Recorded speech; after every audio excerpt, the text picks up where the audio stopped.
Hi everyone. Today we're going to see how to deploy Flutter to Hostinger. So we are going to follow this simple tutorial. I bet you already have an application in Flutter and you want to deploy it in Hostinger. I am going to deploy this application, and this already contains a lot of things. So it also includes authentications, connecting to a backend server, and other things. So we are going to see how to deploy it.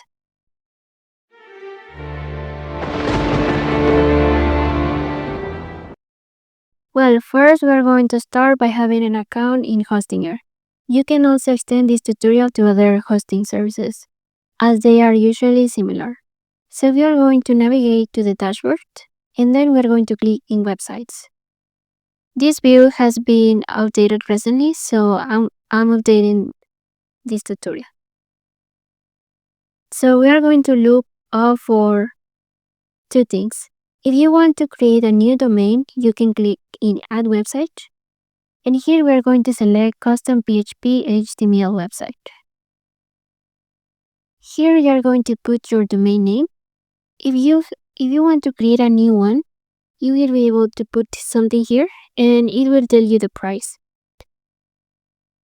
As we are going to create a new subdomain, we are not going to need this, so I'm going to skip it. So, well, if you already have a domain, you will be able to look up here. As you can see here, we have some subdomains, but we are going to find our domain, which is this one. Here we are going to click the dashboard. And then we are going to look up for domains and subdomains. Here you can create any subdomain. So I'm going to create the subdomain MVP. You can also select a custom folder for subdomain and you can specify it here. I will let it create it automatically. So I'm going to click in create and I'm going to check that it has been created successfully. As you can see here, we have it and we also have the directory. So the next thing is to go for files, file manager.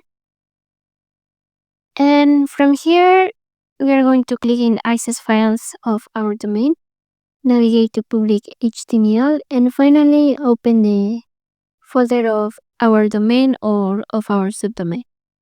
And we are going to follow a simple step, which is to run the next command, which is this one, Flutter build web.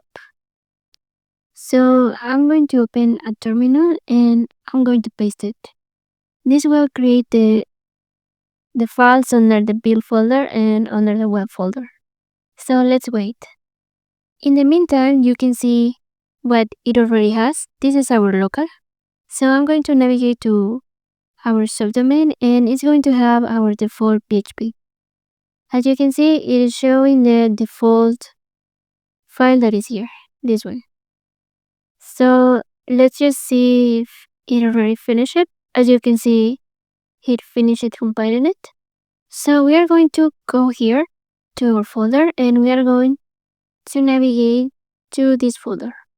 What you can do is to do right click and reveal in File Explorer. It's this one. So we are just going to copy all of those files into this folder. So we are selecting all and we are uploading all of the files.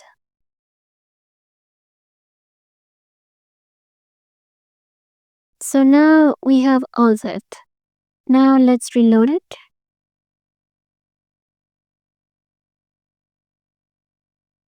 And as you can see here, our website is totally working. So let's see if everything is working. So I'm going to click on something and I'm going to log in.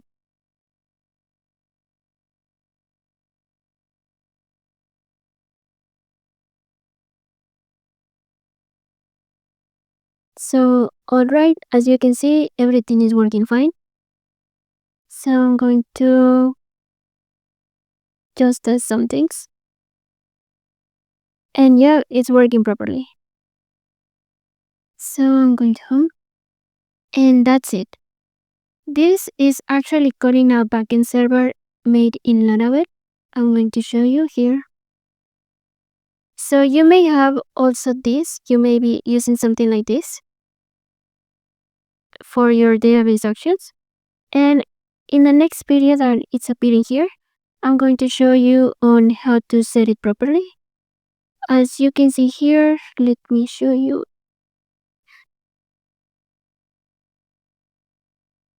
Alright, this is actually calling a backend server.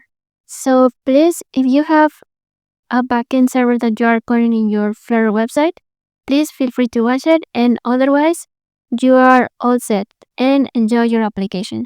Thank you for watching.